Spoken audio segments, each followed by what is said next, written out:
This video is going to be about black people's burden, and one of those burdens is that when it comes to black people, a lot of times things can't be just taken at face value. They have to be put into a racial context, or we have to go deeper into it and read all sorts of things into it that aren't necessarily there.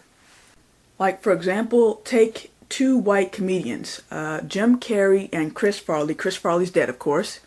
Now, we're all familiar with the type of comedy that Jim Carrey does, really physical, really silly, a lot of toilet humor. And then Chris Farley, he did a lot of physical humor where he'd fall into tables and stuff like that. If a black man does that same type of comedy, somebody's probably going to accuse him of being a buffoon.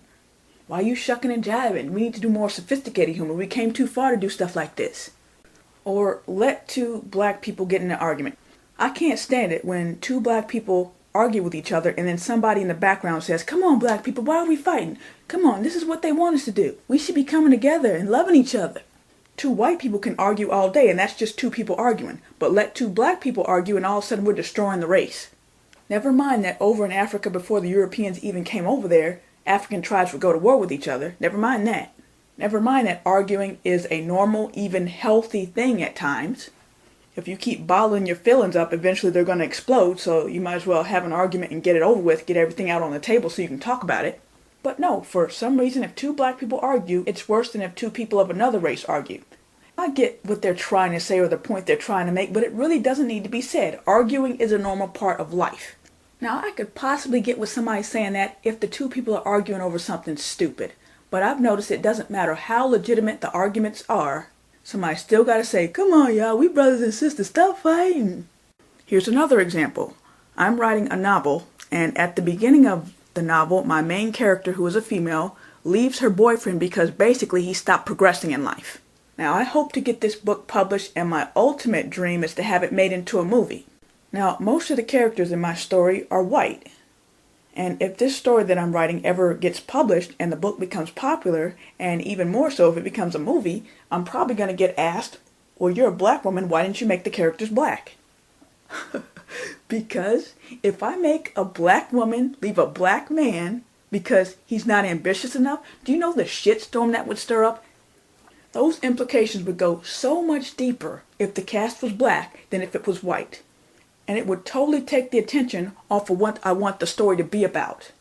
If I let that scene play out with a black couple, it's not going to be seen as a girlfriend leaving a boyfriend. It's going to be a black woman leaving a nigga that ain't shit. And it sucks because this is such a good story, even if I have to say so myself. And if it becomes a movie, I would love to give black actors work. But putting black people into my story would damn near destroy it, because it would then become about something that it's not supposed to be about. I don't want my story to become a commentary on black America. One of my favorite movies, well, I won't say it's my favorite, I'll say a movie that I like or appreciate, is Eve's Bayou. That movie had a black cast, or black and mulatto, whatever, but it wasn't about being black. And it had black people with all sorts of hair textures in it and skin colors, and it wasn't brought up. And I love that. You didn't get the racial stuff thrown in your face. I mean, just because the characters were black, you didn't really feel like, okay, this is a black guy abusing his black daughter. It was just a story about a family. Could have been any race. There are so many good stories and good movies out there, and I would love to see black people in them. But if you took those stories and made the cast black, it would be a totally different movie. And it's because of the racial implications. And it's a shame because it limits creativity. Or you could go ahead and make the movie with a black cast, but then you have to deal with the backlash. But anyway, I had a short, incomplete discussion with someone who I consider to be an online friend, and he had made a response video to a black female who was challenging the claim by black men that black women have been slamming black men in the media for the past 40, 30, whatever years. And he responded by showing a link to an article in a black magazine, I forget which one it was, but it showed black women going on the Phil Donahue show back in the 70s. And I was telling him, well, we would have to hear what the women were actually saying. The 70s was right after the Civil Rights Movement, and that was right around the time the black family really started to come apart. Now, I've had discussions with several other people online about exactly where things went wrong to make the black community start to deteriorate the way it is. Now, a lot of black people who are around today, a lot of the children, are just products of the broken homes that they came from. And for some of them, maybe their parents are products of broken homes as well. But when you start getting into that next generation, those people came from two-parent homes for the most part. So somebody around there dropped the ball. And I'm not saying it's all the black people's fault. We had outside influences and, drugs and government meddling, stuff like that. But let's put that aside for a moment. If that was the generation that dropped the ball, then if those women went on the talk show to complain, then their gripes might actually be legitimate. Now, when I say that, I'm not saying that the men are totally at fault. I'm sure they had some legitimate gripes too. And also, I'm not saying it was a good idea for them to go on national TV and air our dirty laundry. The point I'm trying to make is that Donahue did not exclusively have black women on his show. In fact, quite the contrary. The majority of his guests were white.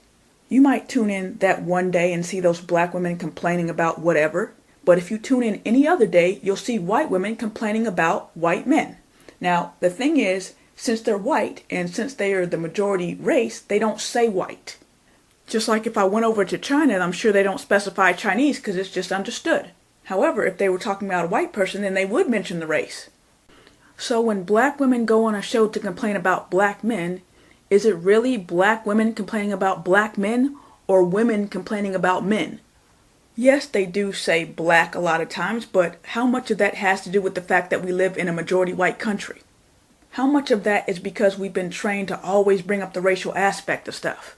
The funny thing is that if a white person brings up crime stats to try to talk about how violent black people are, I'll hear black people use the rebuttal of, no, it's not because they're black, it's because they're poor, and they'll take race right out of it.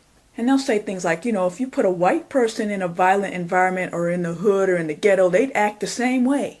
But if black men are complaining about black women and black women are complaining about black men, why is that seen as black people complaining about each other rather than men complaining about women and vice versa?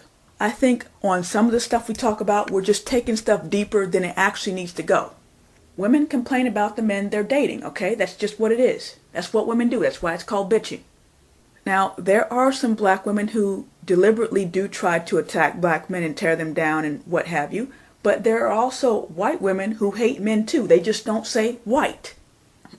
I think the men like to call them feminazis or something. But there are white women out there who hate men, and you think it's black men that they hate? No, it's white men. They don't even deal with black men. The majority of white women deal with white men. And the thing that got me thinking about this is that I stumbled upon some of Tom Leykis' videos. I'd always heard about him, but I'd never watched any of his or heard any of his stuff. But when I was listening to his broadcast, he was making some of the same complaints that black men are making against black women, and I seriously doubt he dates black women.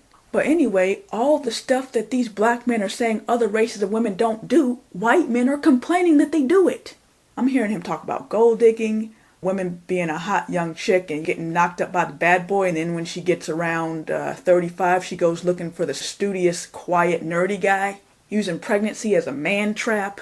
And while I'm thinking about it, I even found a video where somebody was asking a bunch of Asian women, did they like Asian men? And most of them, I think they liked white men. And they were just totally talking shit about Asian men.